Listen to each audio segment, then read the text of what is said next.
जी अस्सलाम वालेकुम। कैफे आज के लेक्चर का आगाज करते हैं। लेक्चर 86। आज के लेक्चर में एज यूजुअल रिवीजन चैप्टर था हमारा आज का 9, उससे क्वेश्चन डिस्कस करेंगे और उसके बाद रिलेटेड पार्टी के टॉपिक की तरफ चलेंगे।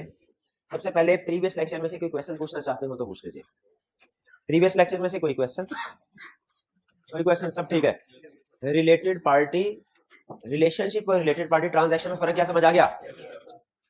फ्रेमवर्क नॉर्मली क्या रिक्वायर करते हैं, किस चीज को डिस्क्लोज करना है? दोनों को, रिलेटेड पार्टी रिलेशनशिप को भी, ट्रांजैक्शंस को भी, और उनके साथ अमाउंट्स और nature of relationship, nature of transaction भी। और एज ऑडिटर हमारी मैनेजमेंट की रिस्पांसिबिलिटी क्या है रिलेटेड पार्टी के हवाले से कि अगर फ्रेमवर्क रिक्वायर करे तो फिर फाइनेंशियल स्टेटमेंट्स में रिलेटेड पार्टी रिलेशनशिप्स और रिलेटेड पार्टी ट्रांजैक्शन को डिस्क्लोज करना है अगर फ्रेमवर्क रिक्वायर करे।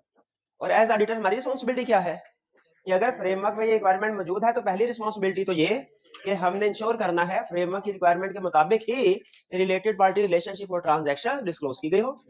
लेकिन अगर रिलेटेड पार्टी रिलेशनशिप ट्रांजैक्शन की रिक्वायरमेंट नहीं भी है फ्रेमवर्क में, उसके बावजूद एज ऑडिटर क्या हमें रिलेटेड पार्टीज की अंडरस्टैंडिंग ऑब्टेन करनी चाहिए?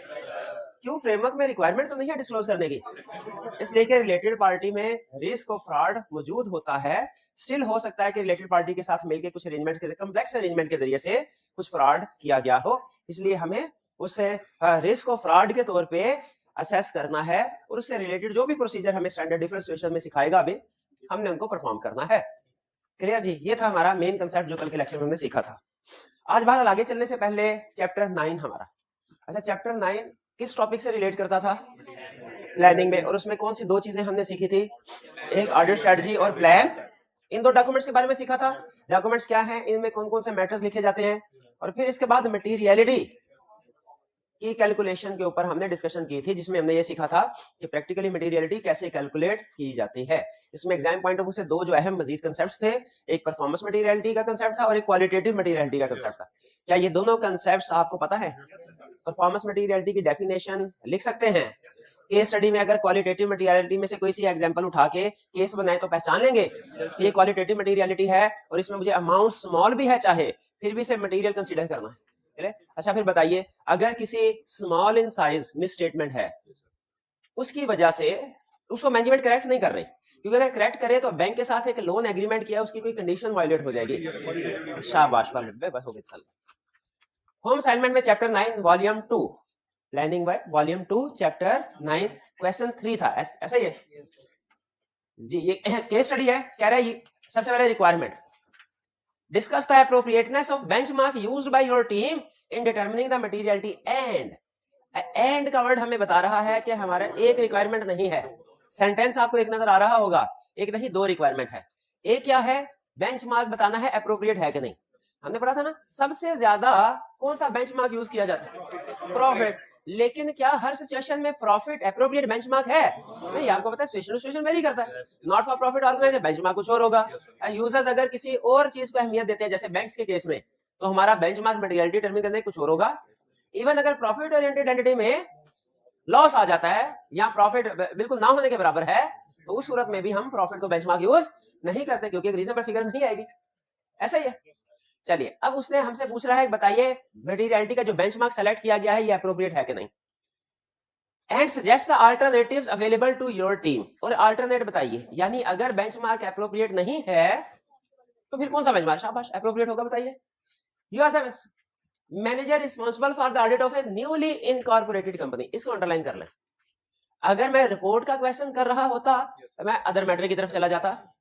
अगर मैं रिस्क असेसमेंट की केस स्टडी कर रहा होता तो मैं ओपनिंग बैलेंसेस की तरफ चला जाता। ठीक है। अगर मैं कोड ऑफ एथिक्स का क्वेश्चन कर रहा होता तो मैं प्रोफेशनल क्लियरेंस लेटर की तरफ चला जाता कि at time of acceptance threats वगैरह होते हैं। ठीक है। लेकिन सिचुएशन मैंने आपको बताया था, ऑडिट में एक ही सिचुएशन डिफरेंट एंगल से एनालाइज की जा सकती है। हमने किस एंगल से सोचना है? जो रिक्वायरमेंट में है। तो हमने न्यूली इनकॉर्पोरेटेड कंपनी को अंडरलाइन कर लिया।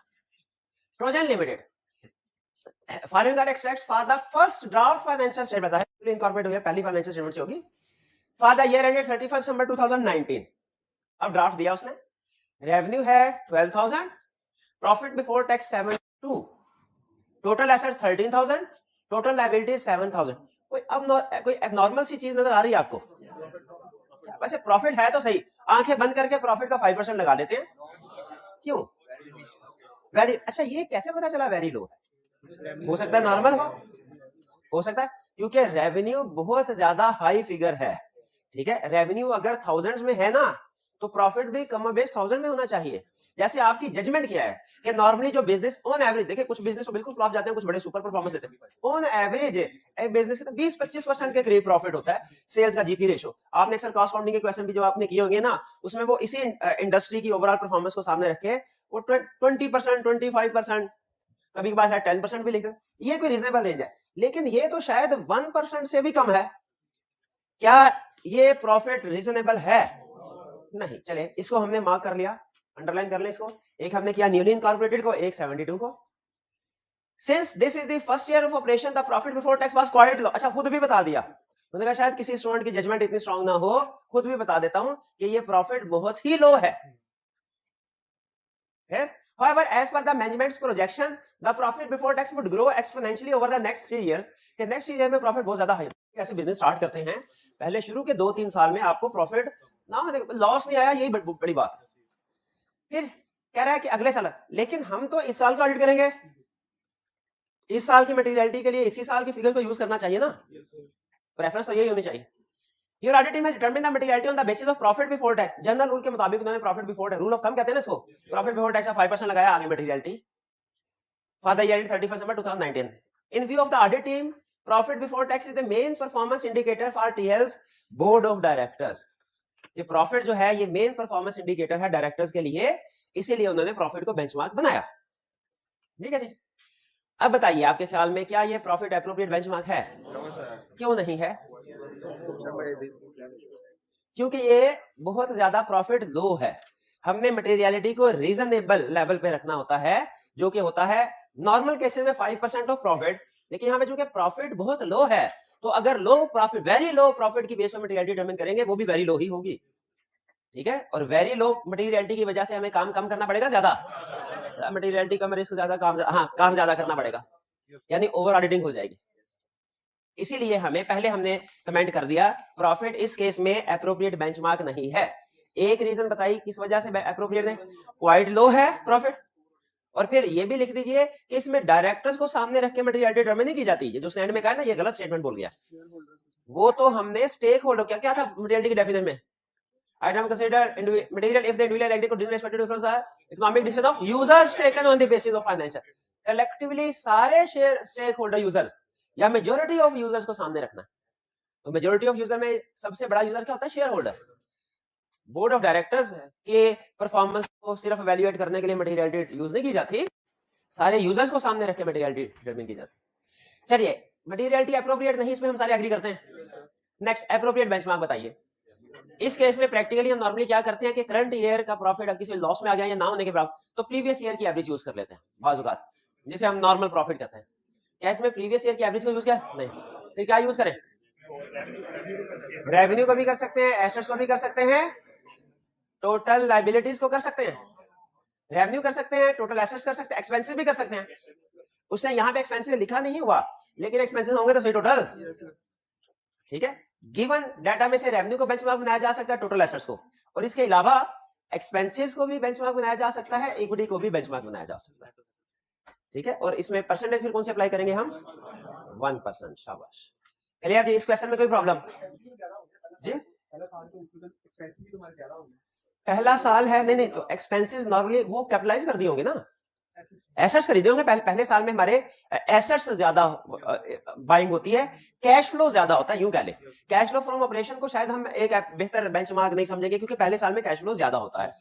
पहले साल में आपने रनिंग एक्सपेंसेस भी करने होते हैं, ऑपरेटिंग और कैपिटल इन्वेस्टमेंट भी करनी होती है।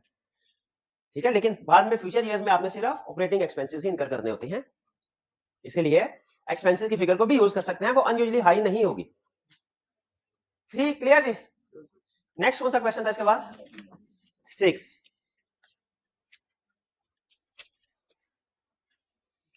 जी, Sajjad is the senior on the audit limited HL. Upon his manager's instruction, Sajjad had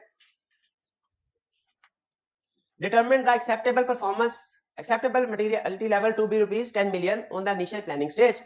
However, at the time of evaluating the results of audit procedure carried out at interim stage, he has reduced the materiality level to rupees 7.5 million.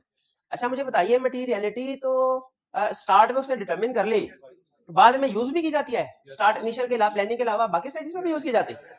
बिल्कुल use की जाती है। क्या इसको revise किया जा सकता है? बिल्कुल किया जा सकता है। हमने सिचुएशंस पढ़ी है ना, ये मेरा भाई सिचुएशन बताएगा मटीरियलिटी किन सिचुएशन में रिवाइज हो सकती है, ये सही बता देंगे नाम में। When there is a revision in risk, change in understanding of auditor, शाबाश। एक और बता दे, 4-5 थे ना, 4 से एक और बता दे sir. Actual financial statements are different from draft financial statement, शाबाश। तो इनमें रिवीजन हो सकती है, ठीक है जी। तो उसने रिवाइज कर लिया, बिल्कुल ठीक किया, पॉसिबल है। Required identify the possible causes which motivated Sajjad to reduce the materiality level. Possible causes क्या है? यही रिवीजन, जिन सिचुएशन की वजह से materiality रिवाइज हो सकती है। Second, discuss the impact of reduction. अच्छा लफ्ज नोट करें, रिडक्शन का वर्ड यूज किया, चेंज का वर्ड यूज नहीं किया। जब उसने स्पेसिफिकली रिडक्शन का वर्ड यूज कर लिया है, हमने भी अपने सॉल्यूशन में स्पेसिफिक इंक्रीज या डिक्रीज के साथ बात करनी है। अगर वो जनरल वर्ड चेंज यूज करता ना, चेंज, तो फिर हम अपने सॉल्यूशन में भी वर्ड चेंज, रिस्क भी चेंज हो जाएगा, रिवाइज हो जाएगा, मटेरियलिटी भी रिवाइज हो जाएगी, परफॉर्मेंस मटेरियलिटी भी रिवाइज हो जाएगी, प्रोसीजर भी रिवाइज हो जाएंगे। लेकिन उसने स्पेसिफिक वर्ड यूज किया, हमने भी अब क्या करना है, स्पेसिफिक वर्ड ही यूज करना है। तो बताइए, रिडक्शन इन मटेरियलिटी का ऑडिट रिस्क पे और ऑडिट प्रोसीजर पे क्या फर्क पड़ेगा? अच्छा, ओवरऑल मटेरियलिटी रिड्यूस हुई, परफॉर्मेंस मटेरियलिटी पे डिस्कस कर लेते हैं, उसमें कोई फर्क पड़ेगा? परफॉर्मेंस मटेरियलिटी जो कि डिपेंड कर रही होती है overall materiality, overall reduce, performance materiality भी रिड्यूस। रिस्क पे क्या फर्क पड़ेगा? इंक्रीज हो जाएगा, और प्रोसीजर्स भी इंक्रीज हो जाएंगे। इसमें अहम कंसेप्ट ये है, डिस्कस करते हुए स्पेसिफिक डिस्कशन करनी है, इंक्रीज डिक्रीज के साथ, चेंज के साथ नहीं करनी। हाँ, अगर कहीं पे आप कंफ्यूज हो जाएं कि मटेरियलिटी का रिस्क में पता नहीं क्या रिलेशनशिप था, फिर चेंज लिख दें। जहां पे आप क्लियर ना हो तो गलत लिखने से बेहतर है जेनेरिक टर्म में चेंज, लेकिन ज्यादा बेहतर क्या है, स्पेसिफिक कंसेप्ट। क्लियर जी? हाँ, पार्ट 1 में भी उसने रिड्यूस का वर्ड ही यूज किया है, लेकिन इसमें सर्कमस्टेंसेस उसकी वजह ना लिया। क्या सर्कमस्टेंसेस थी? जैसे पहले we have understanding, change in understanding, तो अब चेंज इन अंडरस्टैंडिंग में हम इंक्रीज या डिक्रीज इन अंडरस्टैंडिंग, क्वालिटेटिव नहीं है, क्वालिटेटिव या क्वांटिटेटिव नहीं है, ठीक है। इसीलिए हम जो चूंकि क्वांटिटेटिव मैयर्स नहीं थे उसमें ज्यादा था, तो इसलिए हमने उसको इधर यूज नहीं किया। सॉल्यूशन में रिस्क इंक्रीज तो इंक्रीज ही होगा। मटेरियलिटी और रिस्क का मेरे भाई इनवर्स रिलेशनशिप है ना, नहीं सॉल्यूशन में प्रॉब्लम है, पढ़ लें, अगर कोई प्रॉब्लम मुझे बता दीजिएगा, ठीक है, नो प्रॉब्लम। रिस्क और मटेरियलिटी का इनवर्स रिलेशनशिप है, ये ध्यान में रखिएगा जी। इसके अलावा और कोई क्वेश्चन? कोई क्वेश्चन नहीं। ये थी हमारे रिवीजन चैप्टर 9 की क्वेश्चंस के थ्रू। अब चलते हैं हम करंट टॉपिक की तरफ। What is a related party, related party transaction? Related party क्या है, रिलेटेड पार्टी ट्रांजैक्शन क्या है? सिंपल डेफिनेशन पूछ रहा है आपसे, बता देंगे? हाँ, ये अच्छा क्वेश्चन है, छोटी सी केस स्टडी है, 1 नंबर की सिर्फ ड्यूरिंग, हाँ मजा, इसीलिए नंबर भी एक ही दिया उसने। During a planning meeting with the finance director. अच्छा, फाइनेंस डायरेक्टर ये आपको पता है ना, डायरेक्टर नहीं है, हाँ ये CFO का नाम है, ठीक है, अमेरिकन टर्मिनोलॉजी के मुताबिक CFO। Finance director of metal limited for the year ending 31st December 2006, he informed you that his wife, an interior designer, had provided consultancy services in relation to refurbishment of the company's head office. Refurbish किया गया है company के head office को। State why this should be considered by the auditor? Because this is a related party transaction. 2 reason है, disclosure required हो सकता है, fraud disco fraud हो सकता है, ठीक है, सिर्फ इतना लिखना ये भी काफी है। लेकिन अभी तो चूंकि आपको पता है रिलेटेड पार्टी के चैप्टर के अंदर ही क्वेश्चन है, तो रिलेटेड पार्टी होगा। लेकिन जब पूरा पेपर आपके सामने आएगा, उसमें आपको डिसाइड कर, उस वक्त शायद थोड़ा सा आपको सोचने पे मजबूर करे इसको किस तरफ लेके जाना। जी कोई प्रॉब्लम इनमें? कोई प्रॉब्लम नहीं, चलिए जी। एग्जाम्पल्स भी डेफिनेशन का पार्ट होते हैं, बिल्कुल ऐसे ही अगर किसी भी कंसेप्ट की डेफिनेशन पूछे, हमें उसकी एग्जाम्पल भी इंक्लूड करनी चाहिए। वो मार्क्स को देख के नहीं लिखा होगा, मार्क्स कम होगी इस वजह से शायद एग्जाम्पल्स नहीं लिखी, वरना अगर मार्क्स ज्यादा हो तो कंसेप्ट के साथ, डेफिनेशन के साथ एग्जाम्पल्स भी लिखनी चाहिए। जी स्टार्ट करें रिलेटेड पार्टी। अच्छा, रिलेटेड पार्टी का टॉपिक डिफिकल्ट नहीं है, सिर्फ इसमें याद करने वाली कुछ चीजें ज्यादा हैं।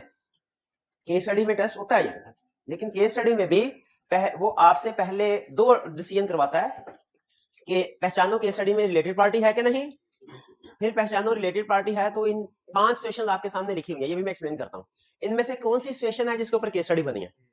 जब आप ये 2 डिसीजन कर लेते हैं, फिर इसके बाद उस सिचुएशन में प्रोसीजर्स क्या परफॉर्म करने हैं, वो रिप्रोडक्शन।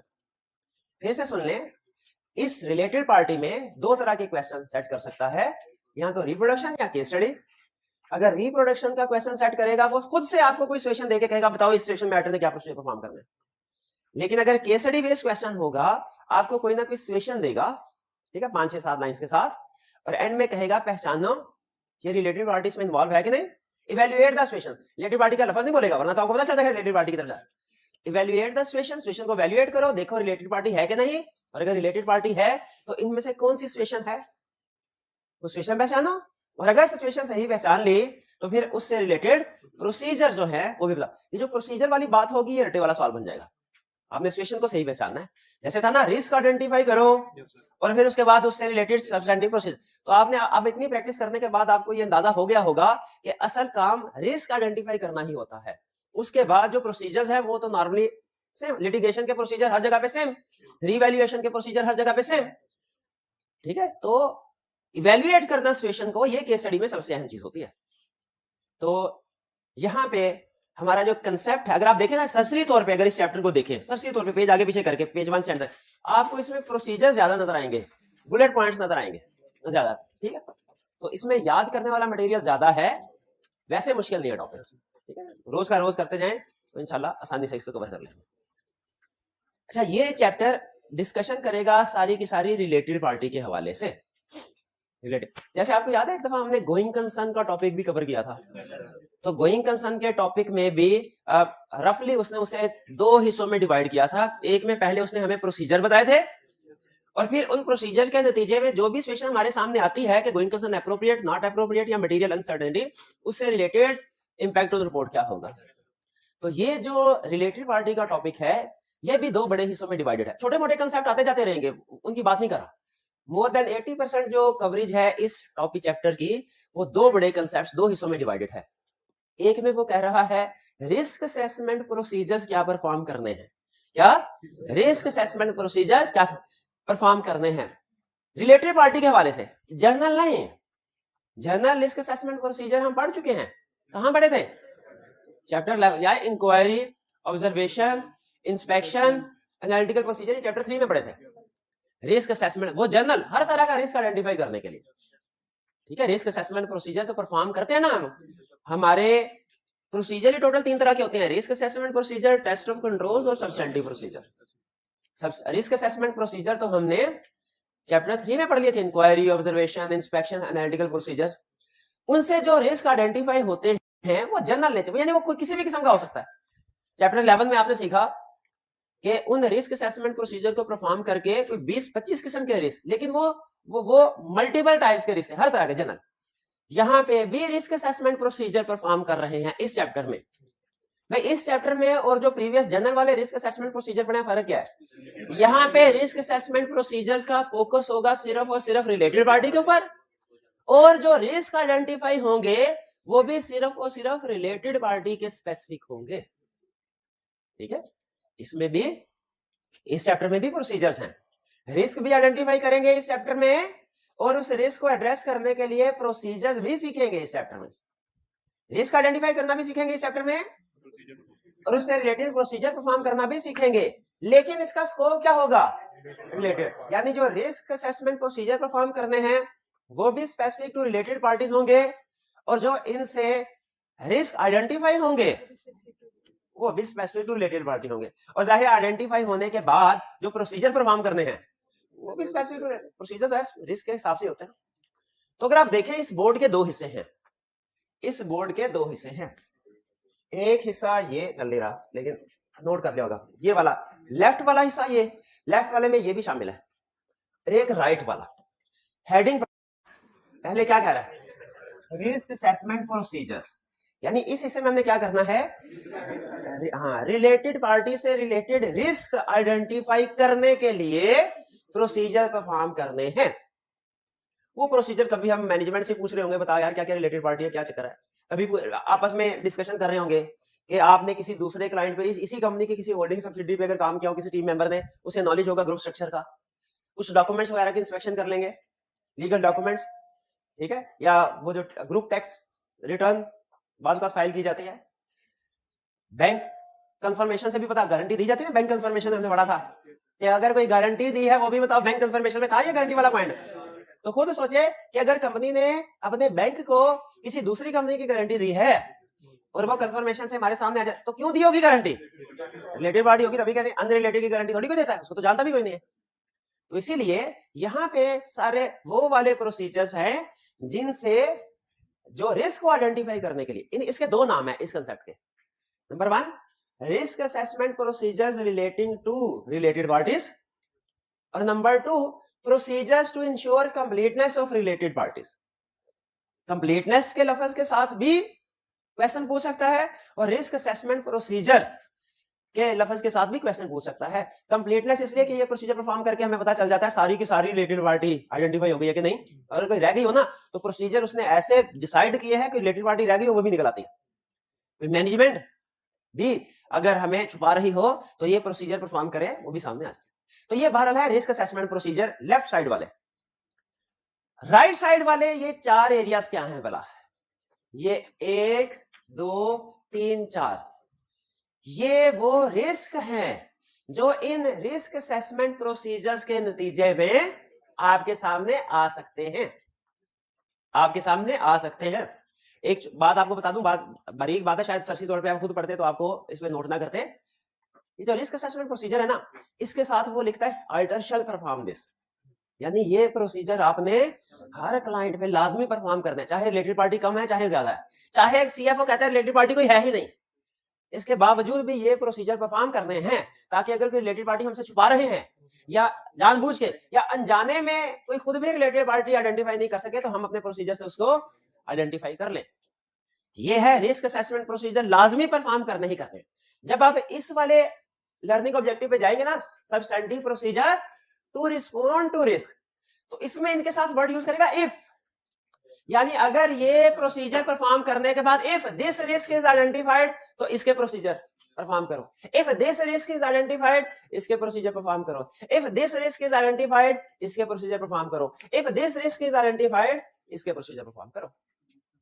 ठीक है, आज चूंकि मैंने एक ही पढ़ाना है इसलिए एक ही प्रोसीजर लिखे, वरना चारों के भाई क्लियर हो गया। लेफ्ट और राइट में क्या पहले कौन से प्रोसीजर परफॉर्म होंगे? Risk assessment procedure. फिर देखा जाएगा इन रिस्क असेसमेंट प्रोसीजर से कोई रिलेटेड पार्टी के हवाले से रिस्क सामने आया कि नहीं आया। अगर कोई रिस्क सामने नहीं आया चैप्टर यहीं खत्म। लेकिन अगर कोई 1 या 2 रिस्क सामने आए, पहले वो 2 रिस्क दिया करता था, अब 1 रिस्क दिया करता, ठीक है। बहरहाल एग्जाम में जितने भी रिस्क, अगर 1 रिस्क देता है उससे रिलेटेड प्रोसीजर परफॉर्म करेंगे, 2 रिस्क देता है तो अलग-अलग दोनों से रिलेटेड। समझ लगे रिस्क असेसमेंट प्रोसीजर। अच्छा आप मुझे जरा चैप्टर देख के बताइए कि रिस्क असेसमेंट प्रोसीजर का लर्निंग ऑब्जेक्टिव कौन सा है?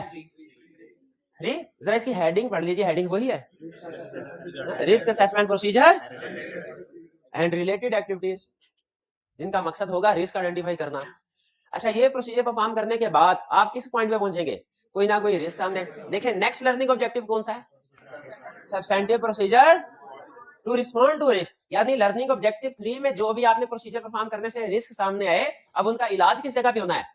4 में। एक दफा सिर्फ लर्निंग ऑब्जेक्टिव 4 में हेडिंग पढ़ लें ताकि आपको अंदाजा हो जाए कि रिलेटेड पार्टी के हवाले से रिस्क क्या क्या हो सकते हैं। समझा नहीं रहा अभी, सिर्फ मैं आपसे कह रहा हूं पढ़ ले, मुझे गिन के बता दे। 4 है कि मुझे लग रहा है शायद 5 रिस्क है और यहाँ पे भाई ने 4 लिख दिया है। जरा पढ़ के मुझे कंफर्म तो करें कि लर्निंग ऑब्जेक्टिव 4 में उसने कितने रिस्क के प्रोसीजर डिस्कस किए। 4 ही हैं, सारे लिखे हैं भाई ने। शाबाश भाई, बड़े ध्यान से काम करते हैं। 4 रिस्क थे, उन्होंने चारों ही लिखे हैं। ठीक है जी। आज के लेक्चर में हम, अच्छा ये कुछ नामालूम वजूहात की बिना पे 2 टॉपिक हमारे सिलेबस में है, उनमें इतनी जान नहीं है, लेकिन आई कैप दबा के पूछ रहा हूं उनको। जान इतने, कुछ टॉपिक ऐसे हैं जिनका पूछना हक सच है और आई कैप जिस लेवल पूछना, जैसे चैप्टर 10 है, आई कैप पूछ रहा है, पूछना भी चाहिए। असल में तो हम ये 2 ही काम करते हैं, प्रोसीजर परफॉर्म करते हैं और रिपोर्ट देते हैं। तो चैप्टर 10 और चैप्टर 4 ये तो पूरे ऑडिट की जान है ना, ये तो पूछना बनता ही है उसका सवाल। लेकिन कुछ टॉपिक ऐसे हैं जो उसे पूछने चाहिए, नहीं पूछ रहा, जितनी उनकी अहमियत है ना प्रैक्टिकली उस लेवल पे नहीं पूछ। और कुछ ऐसे हैं जिनकी इतनी ज्यादा अहमियत नहीं है लेकिन वो दबा के पूछ। तो कंफर्मेशन चैप्टर 14 और ये चैप्टर 16 रिलेटेड पार्टी, ये आई कैप के पास में फेवरेट रहे। ठीक है, कंफर्मेशन में फिर भी कुछ कंसेप्ट्स हैं लेकिन ये तो सिर्फ याद करने वाला रिलेटिव वाला। और सैम्पलिंग हालांकि उसमें अच्छी जान है, टेस्टिंग होनी चाहिए, लेकिन वो उसको टेस्टिंग इतनी नहीं करा। लेकिन बहरहाल पता कोई नहीं है उसका, आपको एलिमेंट ऑफ अनप्रेडिक्टेबिलिटी, कब पलटी खा जाए क्या पता कोई नहीं है। इसलिए हमने हर एक चैप्टर को, हर एक टॉपिक को अच्छे तरीके से तैयार करना है, ठीक है। लेकिन वैसे बता रहा हूँ 14 और 16 अगर आप देखें ना आईकैप के क्वेश्चन बैंक को भी देखें तो आपको ज्यादातर क्वेश्चन इन्हीं चैप्टर के नजर आएंगे, मतलब फ्रीक्वेंसी वाइज। बहरहाल तो अब स्टार्ट करते हैं पहले रिस्क असेसमेंट प्रोसीजर, ठीक है जी। दोनों में मैंने लिंक अभी आपके सामने बना दिया कि पहले रिस्क असेसमेंट प्रोसीजर, फिर उसके बाद सब्सटेंटिव प्रोसीजर टू रिड्यूस। और रिस्क 4 तरह के हो सकते हैं, ठीक है। अच्छा वैसे हेडिंग देखिए, ये तो हमें पता चल गया कि 4 लिखे हैं, यहां भी 4 लिखे हैं, लेकिन क्या ये वही 4 हैं जो किताबें लिखे हैं कि कोई और? ये तो चेक ही नहीं किया, तो एक दफा पढ़ लेते हैं सिर्फ। ये क्या है? रिलेटेड पार्टी ट्रांजैक्शंस आर, नहीं एक मिनट है, मैं उस तरतीब से क्यों ना पढ़ूं जिस तरतीब से आईकैप टेस्टिंग करता है? तो सबसे पहले if auditor identifies related party not identified by management, ये क्या कह रहा है? इसमें रिस्क क्या है? ये रिस्क असेसमेंट प्रोसीजर जब ऑडिटर परफॉर्म करे ना, तो उससे कोई ऐसी रिलेटेड पार्टी सामने आ जाए, मैनेजमेंट ने आइडेंटिफाई, अजीब बात कर दी आपने, यानी उसको खुद नहीं पता, मैनेजमेंट को खुद नहीं एक रिलेटेड पार्टी का पता था, हमने ढूंढ दिया। ये इसके साथ लिखे फिर गुमशुदा भाई, गुमशुदा भाई कैसा हो सकता है? उसको नहीं पता ये मेरा भाई है, और हम उसे बता दे ये है तेरा भाई, ये है तेरा भाई, ठीक है जी। हाँ तो ये है, ये आईकैप इस लर्निंग ऑब्जेक्टिव में सबसे ज्यादा उसने यही पूछा है। ये सिचुएशन समझ आ गई है ना? अजीबोगरीब सिचुएशन, रिलेटेड पार्टी किसकी? मैनेजमेंट की, उसे पता ही नहीं, और हमने उससे भी बड़ी बात हमने आइडेंटिफाई कर ले। पूरा साल सीएफओ की पोजीशन पे बैठे रहे हो, कोई कहीं पार्टी नहीं आइडेंटिफाई कर, हम 3 महीने के लिए आए हैं और ये रिलेटेड पार्टी आइडेंटिफाई कर ले, ठीक है। अच्छा आगे चलते हैं, ये पहला रिस्क समझ आ गया, इससे रिलेटेड प्रोसेस। फिर दूसरा, significant transaction outside normal course of business, significant transactions outside, black नहीं ये है, सिग्निफिकेंट ट्रांजैक्शंस आउटसाइड नॉर्मल, नजर नहीं आ रहा होगा, समझ लेना आपने, ये नॉर्मल लिखा हुआ है, outside normal course of business. Writing मेरी राइटिंग है, फॉर्म में जाए जरा, पार्टनर के 2 लफ्ज पढ़ के दिखा। जिस दिन आपने पार्टनर के लिखे हुए 2 लफ्ज पढ़ लिए ना, समझ लीजिए आप मैनेजर बनने के अहल हो गए, मैनेजर बनने। आउटसाइड नॉर्मल, डॉक्टर की राइटिंग आसानी से पढ़ना शुरू हो जाएगी उसके बाद। आउटसाइड, अच्छा ये क्या कह रहा है? ये क्या कह रहा है? ये क्या? Significant transaction outside normal course of business. कल हमने पढ़ा ना रिलेटेड पार्टी डिफरेंट ट्रांजैक्शन हो सकती है, कुछ रूटीन की होती है, कुछ outside normal course of business. Routine की तो हम इतनी लिफ्ट नहीं कराते, रूटीन की चेकिंग कर लेते हैं, लेकिन जो outside normal course of business है उनको तो सही तरीके से एड्रेस करना चाहिए ना। इसीलिए अगर इस पे फोकस था, अगर कोई रिलेटेड पार्टी मिल गई, इस पे फोकस है, अगर कोई रिलेटेड पार्टी ट्रांजैक्शन मिल गई जो कि outside the normal course of business. अब असल क्वेश्चन यहाँ पे ये है, आपको कैसे पता चलेगा कौन सी transaction inside the normal course of business है और कौन सी outside the normal course of business?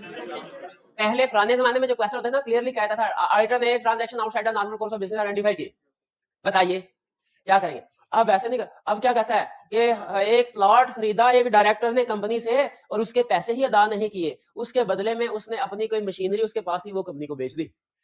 हमने कहा ये बार्टर सिस्टम की ट्रांजैक्शन, ये नॉर्मली तो नहीं होते, ये outside normal course of business. या वो कहेगा कि किसी दूसरी कंपनी से, एसोसिएटेड कंपनी से या लोन लिया, या उस लोन को रीपे किया लेकिन कैश से नहीं, शेयर इशू करके। हम कहेंगे लोन लेना ये भी transaction outside the normal course of business है, और फिर उसे शेयर इशू करना, भाई नॉर्मली ये जो फाइनेंसिंग ट्रांजैक्शंस होती है ना, लोन लिया, रीपे किया, शेयर इशू किए, ये ट्रांजैक्शन रूटीन में नहीं होती, ये outside the normal course of business. तो आपको पहचानना भी पड़ेगा ट्रांजैक्शन आउटसाइड, लेकिन परेशानी की बात नहीं है, इसलिए कि उसने लिस्ट दे दी हमें कि कौन कौन सी transaction outside the normal course of business है। 4-5 ट्रांजैक्शन आप कहीं देखेंगे ना, नजर घुमाएंगे किसी डब्बे में, हाँ ये रही, ढूंढ लिया डब्बा भाई ने, शाबाश, ठीक है।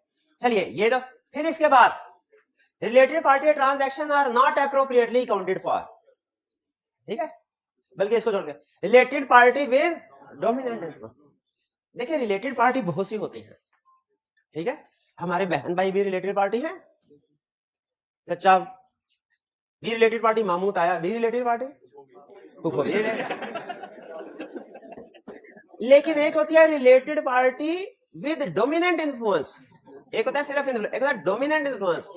वो नहीं अब्बू जी, स्पाउस भी नहीं, अब्बू जी अभी तक के लिए क्या मिसाल है। अब हाँ, एक होता है इन्फ्लुएंस, एक देखिए रिलेटिव पार्टी की डेफिनेशन में लिखा था कि हर वो पार्टी जिसका इन्फ्लुएंस है वो रिलेटिव पार्टी है, लेकिन रिलेटेड पार्टी में भी कुछ का सिर्फ इन्फ्लुएंस होगा, कुछ का डोमिनेंट इन्फ्लुएंस होगा।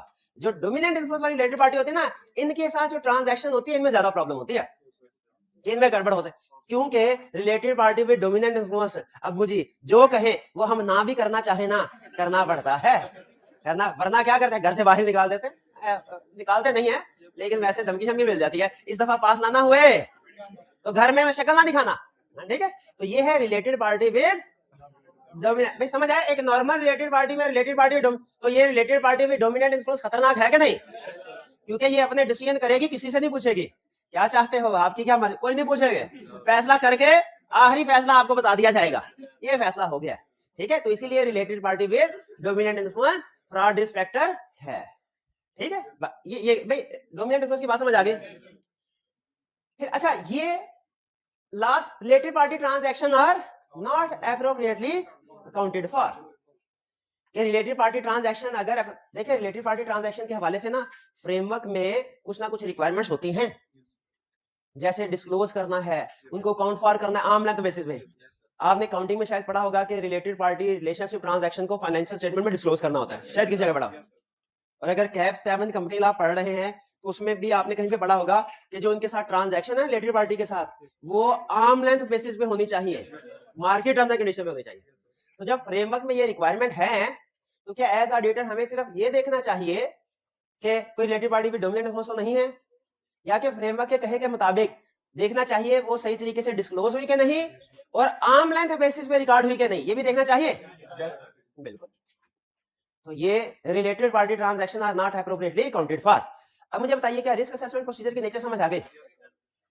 Substantive procedure to respond risk, इसमें रिस्क रिलेटेड पार्टी के हवाले से कितनी तरह के रिस्क सामने आ सकते हैं और हर रिस्क की समझ आ गई। देखिए मैं नक्शा खींचना चाहता हूं आपके दिमाग, उसके बाद सारा याद करने वाला है, ये 5 मिनट में निपट जाएगा, ठीक है। इस पे 2 मिनट लगने हैं, लेकिन असल चीज ये है कि आप पहचान पाए ये चैप्टर स्ट्रक्चर किस तरीके से हुआ है, एग्जाम में क्वेश्चन आए फौरन पता चल जाए किस हिस्से में से क्वेश्चन पूछ रहा है, ये बड़ा डिसीजन होता है। अच्छा फिर मुझे बताइए ऑडिटर की रिस्पॉन्सिबिलिटी के स्टार्ट में मैंने आपको ये बात बताई थी कि मैनेजमेंट की रिस्पॉन्सिबिलिटी से ऑडिटर की रिस्पॉन्सिबिलिटी ज्यादा है। इनमें से 4 रिस्क में से आप सवाल पूछ रहा हूं, ये सवाल का जवाब सही दे दिया, इसका मतलब अभी तक की डिस्कशन समझ आ गई। एक रिस्क ऐसा है जो सिर्फ उस सूरत में हमने एड्रेस करना है अगर फ्रेमवर्क में रिक्वायरमेंट होगी, वरना नहीं।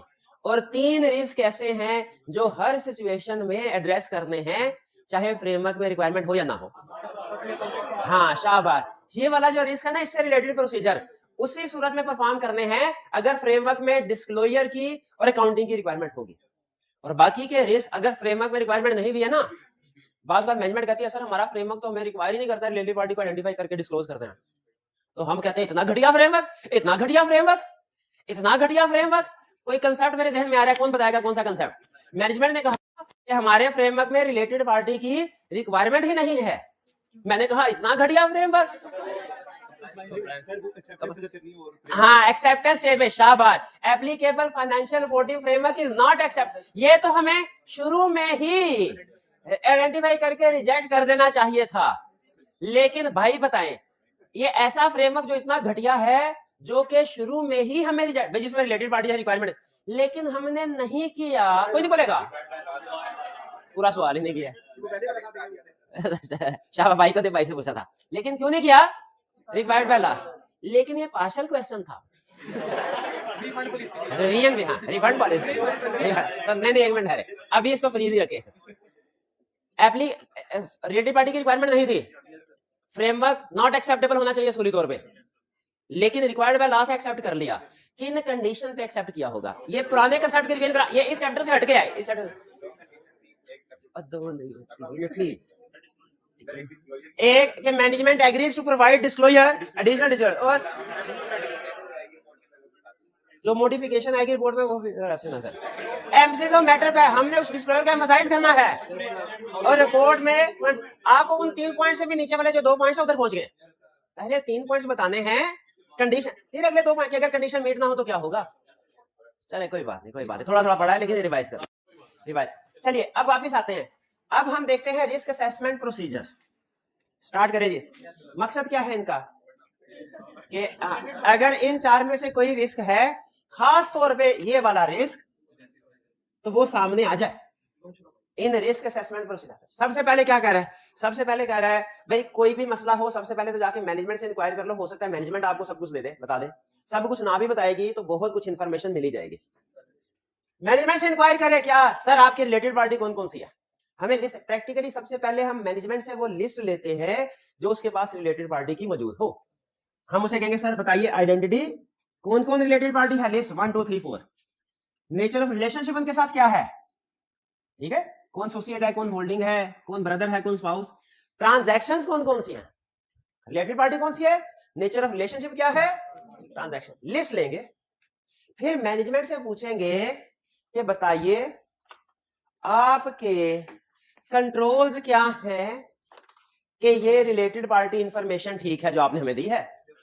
अच्छा यहां पे ना कंट्रोल्स जितने ज्यादा रिलेटेड पार्टी के कंसेप्ट में अहम है ना, उतने ज्यादा पूरे ऑडिट में किसी जगह अहम नहीं है। इसकी एक खास रीजन है जो कल बताऊंगा, क्योंकि रिलेटेड पार्टी की ट्रांजैक्शन रिलेशनशिप बहुत ज्यादा हो सकते हैं। यहाँ पे आप जितना मर्जी जोर लगा लें, आप 100% रिलेटेड पार्टी सारी की सारी या उसकी सारी की सारी ट्रांजैक्शन आइडेंटिफाई नहीं कर सकते। इसलिए आपको कंट्रोल्स पे रिलाय करना ही पड़ता है कि मैनेजमेंट का अपना वेल एस्टेब्लिश सिस्टम होना चाहिए जो रिलेटेड पार्टी और इन ट्रांजैक्शंस को आइडेंटिफाई करे। तो यहाँ पे हमने क्या करना है, सबसे पहले जैसे गोइंग कंसर्न में था ना, सबसे पहले मैनेजमेंट इंक्वायरी कर, सर आपने कोई गोइंग कंसर्न इवेंट्स आइडेंटिफाई किया तो बता दे। अच्छा ये नहीं था कि सिर्फ उसी की लिस्ट लेके हम साथ रख के बैठने, नहीं, लेकिन स्टार्ट यहीं से करते थे। तो यहाँ पे अभी रिलेटेड पार्टी में भी स्टार्ट हमने किस जगह से किया, इंक्वायरी से, मैनेजमेंट से इंक्वायरी किया, सर बताइए कि आपकी रिलेटेड पार्टी की लिस्ट दीजिए हमें, कौन कौन सी रिलेटेड पार्टीज हैं, और हमें बताइए आपके क्या कंट्रोल्स हैं, किस चीज से रिलेटेड, रिलेटेड पार्टीज को आइडेंटिफाई करने से रिलेटेड, और जो उनके साथ ट्रांजैक्शंस है उनको प्रूव करने से रिलेटेड। कंपनी लॉ अगर आपने पढ़ा है तो उसमें एक लाइन ये भी लिखी हुई थी कि सारी की सारी रिलेटेड पार्टी स्वाय कुछ उसने कोई एक दो बोर्ड ऑफ डायरेक्टर्स की तरफ से अप्रूव्ड होनी चाहिए, याद है? क्या कंट्रोल है आपका, क्या बोर्ड ऑफ डायरेक्टर्स की अप्रूवल होती है रूटीन में? ये दो चीजें, क्या इंक्वायरी किया पहले, लिस्ट, दूसरे नंबर पे वो लिस्ट किस कंट्रोल्स के मुताबिक बने, क्योंकि अगर कंट्रोल स्ट्रांग है तो इसका मतलब लिस्ट भी ठीक होगी, और अगर कंट्रोल्स वीक हैं, ये इंक्वायरी समझ आ गई। फिर डिस्कशन अमंग एंगेजमेंट। बाज़ औक़ात ऐसा होता है कि खास तौर पे पार्टनर को अपने प्रीवियस नॉलेज की बेस पे अंदाजा होता है कि कौन सी कंपनी का किस कंपनी के साथ क्या ट्रांजैक्शन या रिलेशन है। क्योंकि देखिए कंपनी ए और कंपनी बी अगर एसोसिएटेड है ना, कंपनी ए के हम ऑडिटर है, मे भी पास में कंपनी बी का ऑडिट किया हो, और कंपनी बी के पॉइंट ऑफ व्यू से हमें पता चला हो कि ए रिलेटेड पार्टी है। अगर कंपनी बी की रिलेटेड पार्टी है ए, तो ए की भी रिलेटेड पार्टी होगी ना बी। तो इस तरह हो सकता है अपने किसी पर्सनल या पास प्रोफेशनल एक्सपीरियंस की वजह से किसी टीम मेंबर को पता हो कि इस कंपनी की रिलेटेड पार्टीज कौन कौन सी है। बताइए क्या उनको स्टार्ट में आपस में बैठ के एक दूसरे के साथ नॉलेज शेयर नहीं कर देना चाहिए? बिल्कुल करना चाहिए। यहाँ पे यही कह रहा है कि जो एंगेजमेंट टीम आपस में स्टार्ट में बैठ के डिस्कशन करेगी ना, डिस्कशन ये स्टार्ट में एक मीटिंग होती है ऑफिशियली। जब फर्स्ट टाइम टीम को क्लाइंट पे भेजा जाता है ना, तो क्लाइंट पे भेजने से पहले ऑफिस में एक मीटिंग की जाती है जिसमें फर्स्ट टाइम सारे टीम मेंबर एक दूसरे से मिलते हैं, पता चलता है इस सारे क्लाइंट पे हमारे साथ कौन कौन पर्सन जा रहा है। उसमें उसे कहते हैं डिस्कशन अमंग एंगेजमेंट टीम, ठीक है। डिस्कशन सारी फॉर्म में मुझे याद आ रहा है उसका नाम होता है kick off meeting, kick off meeting. तो स्टैंडर्ड से क्या नाम है, डिस्कशन अमंग एंगेजमेंट। ये स्टार्ट में मीटिंग करें और इस ऑडिट क्लाइंट के बारे में जो एक दूसरे को पता है वो शेयर कर दे नॉलेज, ताकि हर बंदा शुरू में अलर्ट हो जाए। इस मीटिंग में रिलेटेड पार्टी के हवाले से क्या डिस्कशन होगी, ये एंगेजमेंट टीम आपस में, इसमें क्लाइंट का बंदा नहीं बैठा होता, इसे में रखिएगा, इसमें क्लाइंट के साथ इंक्वायरी की आपने, ये आप टीम की एक दूसरे। Nature and extent of related party relation, अगर किसी को पता है कि इसकी कितनी रिलेटेड पार्टी रिलेशन है वो डिसाइड शेयर कर लेंगे। पार्टनर कहेगा, सबको एडवाइस करेगा कि आप सबने professional scepticism through out audit maintain करना है, क्योंकि ऐसा नहीं कि अगर स्टार्ट में आपने ये इंक्वायरी या प्रोसीजर कर ली और कोई रिलेटेड पार्टी आइडेंटिफाई नहीं हुई तो रिलैक्स होकर बैठ नहीं जाना। हो सकता है ड्यूरिंग ऑडिट किसी भी स्टेज पे ड्यूरिंग ऑडिट रिलेटेड पार्टी सामने आ जाए। तो professional scepticism through out the audit maintain. Start में अगर हमने रिलेटेड पार्टी के प्रोसेस परफॉर्म किया, रिलेटेड पार्टी सामने नहीं आई, अब तो देखने की जरूरत नहीं है।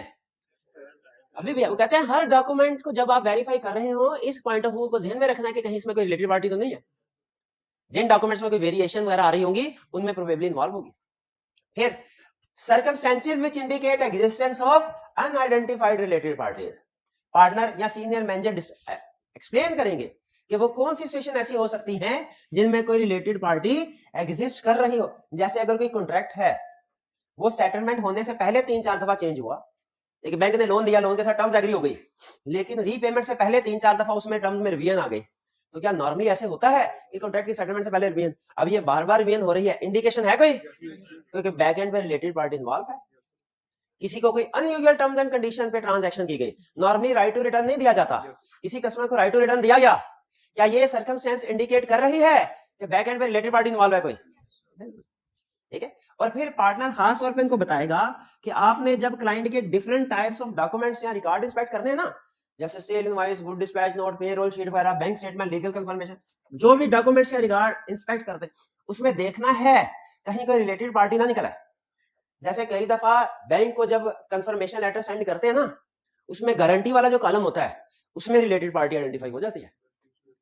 इसी तरह अगर टैक्स कंसल्टेंट को कंफर्मेशन लेटर सेंड करे ना, और जिस तरह आपकी होती है ना कंसोलिडेटेड फाइनेंशियल स्टेटमेंट, उसी तरह कंसोलिडेटेड टैक्स रिटर्न भी होती है। ये कभी पढ़ेंगे आप, ये शायद पढ़ा हो, कंसल्ट ग्रुप टैक्सेशन का कंसेप्ट पढ़ा नहीं, उससे पता चल जाता है। जैसे मैं आपसे पूछूं, अगर मैं आपके सामने कंसोलिडेटेड फाइनेंशियल स्टेटमेंट रखूं किसी कंपनी की, उसकी रिलेटेड पार्टी 2-3 आइडेंटिफाई कर लेंगे, जो भी होल्डिंग सब्सिडियरी या रिलेटेड पार्टी है। तो कुछ डॉक्यूमेंट्स या रिकॉर्ड को खास तौर पे देखना है टीम ने। अच्छा, यहाँ पे सीनियर मैनेजर या पार्टनर टीम को गाइड कर रहा है कि रिलेटेड पार्टी को आइडेंटिफाई करने के लिए ये चीजें जरूरी है। इसमें एक है डॉक्यूमेंट्स एंड रिकॉर्ड। इसी से हमारा नेक्स्ट कंसेप्ट जुड़ा है कि वो कौन कौन से डॉक्यूमेंट्स या रिकॉर्ड है जिनको इंस्पेक्ट करने से रिलेटेड पार्टी आइडेंटिफाई हो जाएगी। ठीक है। सीनियर मैनेजर ने कहा टीम को कि जब तुम लोग डॉक्यूमेंट्स या रिकॉर्ड को इंस्पेक्ट कर रहे होगे, ध्यान रखना उसमें किसी जगह रिलेटेड पार्टी आइडेंटिफाई हो सकती है। एक टीम मेंबर ने सवाल किया, सर कौन से डॉक्यूमेंट्स या रिकॉर्ड होते हैं जिनमें ज्यादातर रिलेटेड पार्टी आइडेंटिफाई हो जाती है? उसने कहा ये लो, ये अगला कंसेप्ट, ये कौन से डॉक्यूमेंट, इसमें अगर आप देखें ना सारे डॉक्यूमेंट्स का जिक्र होगा, इनको इंस्पेक्ट करते हुए आपने अलर्ट रहना है। जैसे बैंक कंफर्मेशन या लीगल कंफर्मेशन, बैंक या लॉयर को कंफर्मेशन लेटर सेंड करें। लॉयर असल में ना पूरे ग्रुप के लिए अपॉइंट होते हैं नॉर्मली, वो हर कंपनी के लिए लेटर लगा नहीं। अगर एक कंपनी की होल्डिंग सब्सिडियरी है ना, तो वो कहते हैं भाई उका मुका रेट मुकाओ हमारे साथ, क्या आप ऐसे लोगे, हमारे ग्रुप के जितनी भी होल्डिंग सब्सिडियरी है सबके मसले मसाइल तुमने हल करने। तो लॉयर को कंफर्मेशन लेटर सेंड करते हैं, लॉयर भी बता देता है ग्रुप में कौन कौन सी एंटिटीज शामिल हैं, जो अदर एंटिटीज हैं वो रिलेटेड पार्टी हैं। बैंक से आपको गारंटी वाली एग्जांपल बताई, तो क्या बैंक या लीगल कंफर्मेशन से रिलेटेड पार्टी आइडेंटिफाई होती है? बिल्कुल। फिर minutes of meeting of share holder and दोस्त ऑफ गवर्नेंस, इनसे भी रिलेटेड पार्टीज आइडेंटिफाई होती है। दो एग्जांपल्स है, दो तरह से। पहली इजी एग्जांपल भाई, इसलिए कि मिनट्स ऑफ मीटिंग जो होती है ना डायरेक्टर्स की, उसमें डायरेक्टर्स के नाम आ रहे होंगे, किसी ने मीटिंग अटेंड किया, सारे रिलेटेड पार्टी है, आइडेंटिफाई हो गए।